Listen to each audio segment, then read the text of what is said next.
Joe Sanders throwing a chicken. I saw the old man throwing a beer at Deontay Wilder. I saw a lot of things this past weekend. But the fight's made, Brian. The fight's made, and this is what's shocking to me. More people are talking about this fight than the fight that's going to happen in a couple weeks with Anthony Joshua versus Povetkin. Well, that just shows that fight ain't shit compared to Wilder. But isn't Joshua the draw? Isn't he the A side? Isn't he the money man in the division? For people to be like, oh, hey, Tyson Fury Wilder fighting. Can't wait for Joshua Povetkin.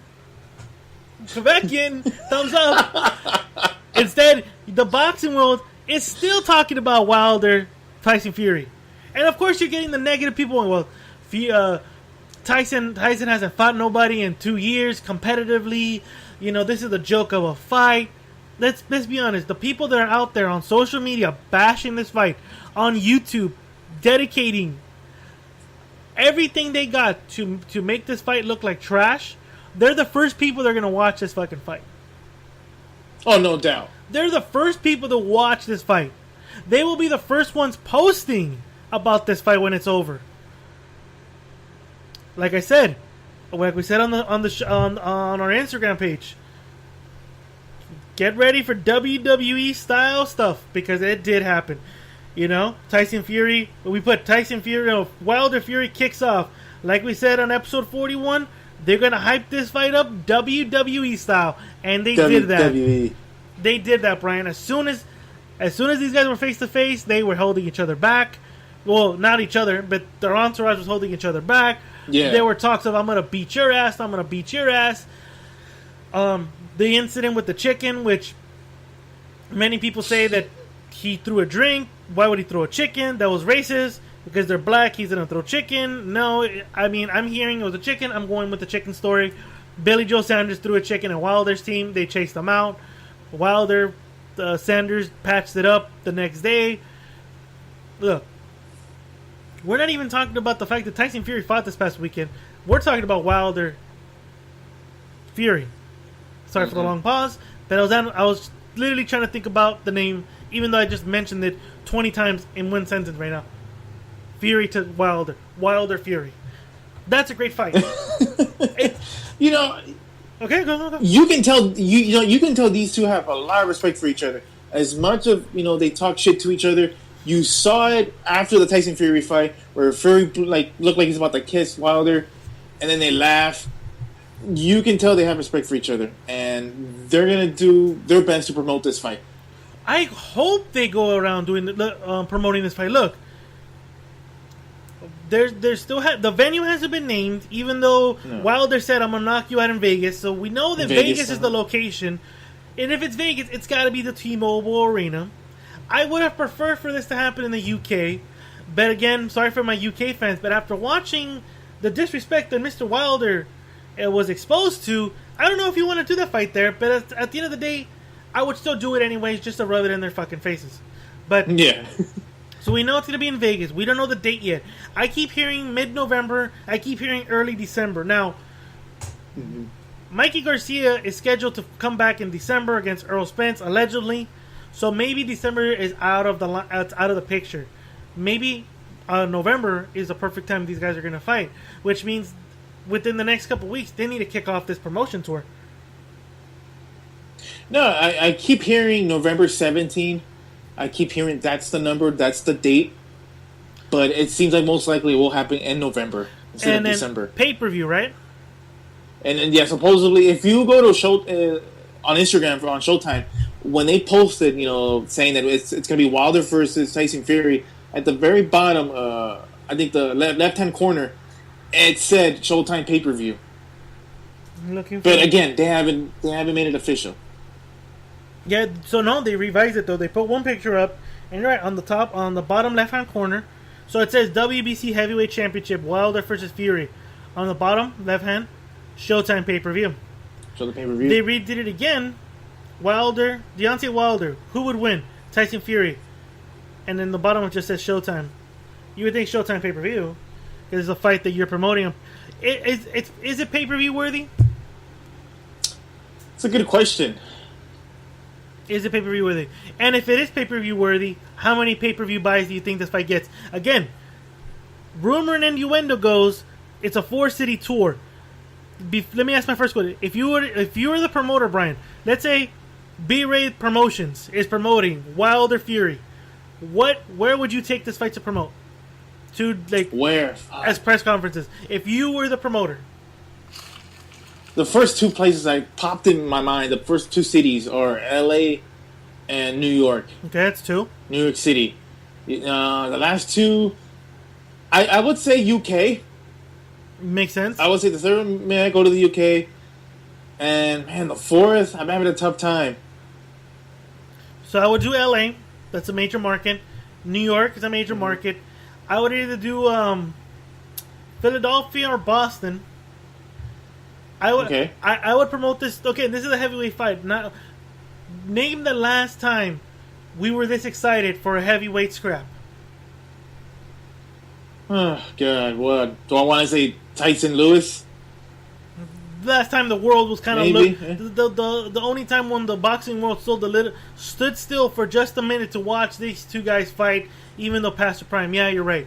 But I would try to bring back the old heavyweight heritage. I mean, remind people why the heavyweight division was the most popular division in the 70s, the 60s, the 70s, 80s, and in the early 90s.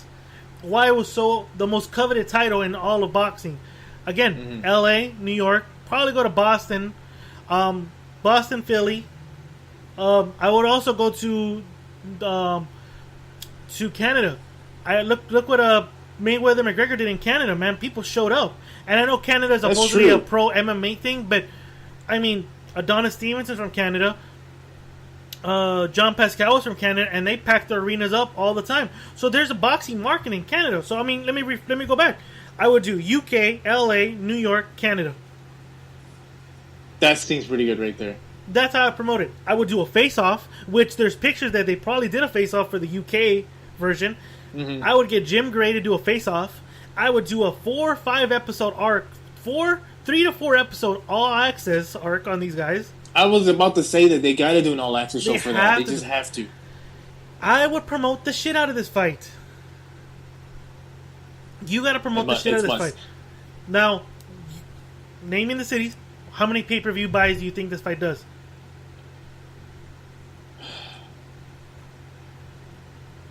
Just a wild guess. I would say 900,000 buys. Really? You really think it's going to do 900,000 buys? Really? I think so, yeah. Lately, when it comes to buy rates, it's kind of difficult. Yeah, I feel it's difficult to reach 1 million. It is difficult to reach 1 million, especially when again, Tyson Fury is not well known in the United States. Deontay Wilder's not well known in the United States either. I was thinking 500, 600 buys. Possibly, but if they promote it very well, I like to believe it will reach at least 800, 900.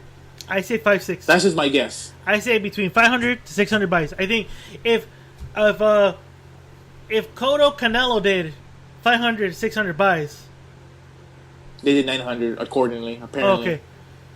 Really? I thought they did 500, 600 buys. What 900. They what said. Pay-per-view was it that Canelo did 500 to 600 buys?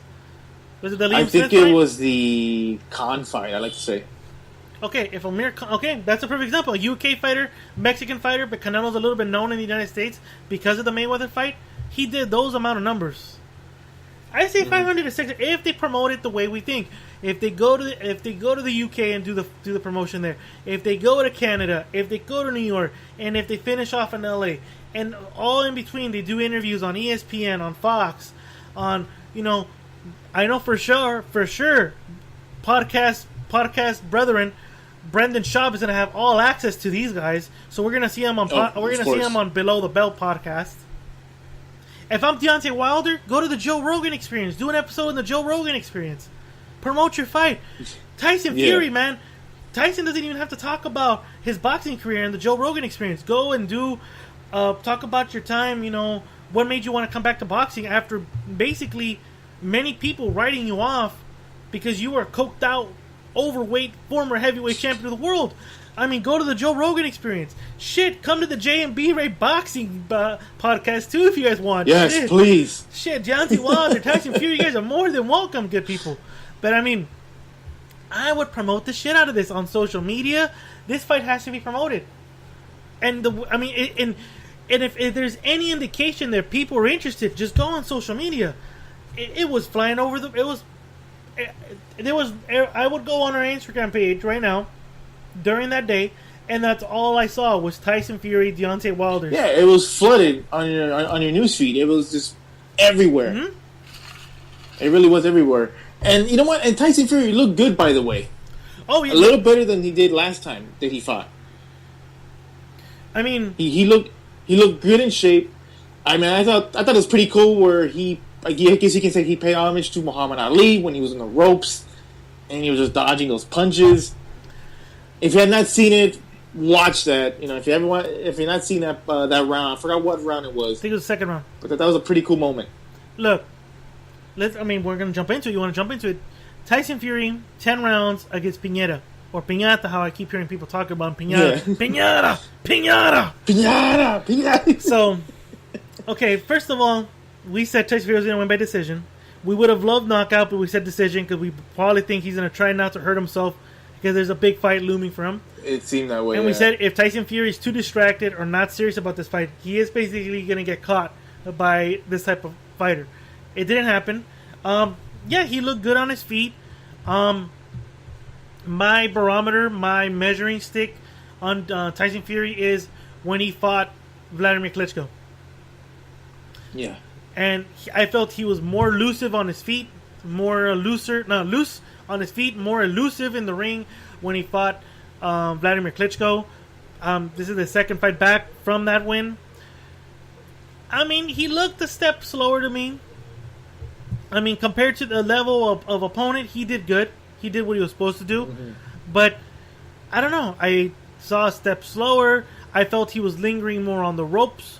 I don't know if that was I don't know if that was more by design, or if maybe he's not physically at the peak he needs to be. Maybe when he fights Wilder, we'll see that. I'm not too sure.